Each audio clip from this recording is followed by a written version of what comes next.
আল্লাহর হক আল্লাহ মাফ করে, বান্দার হকের মাফ নাই। যদিও আমি নবী, আমার উপর যদি কোনো হক থাকে বলো, আমি দিয়ে দেব। কোন সাহাবী দাঁড়ায় না, এক সাহাবী দাঁড়িয়ে বলল, নবী, যুদ্ধের ময়দানে চাবুক চালানোর সময় এক কাফেরকে মারতে যেয়ে আপনার লাঠির বাড়ি আমার পিঠের মধ্যে পড়েছে।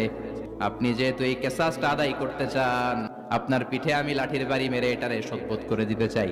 বিশ্বনবী বললেন, আসো তুমি এসে আমার পিঠে লাঠি দিয়ে চাবুক দিয়ে বাড়ি মারো। সাহাবী বলে, ও নবী, যখন আপনি আমার চাবুকটা পিঠের মধ্যে মেরেছেন, আমার পিঠে তখন জামা ছিল না। আপনি যদি যথা নিয়মে কেসাসটা আদায় করতে চান, আপনার জামাটা খুলেন, খালি পিঠের মধ্যে বাড়িটা মারেন।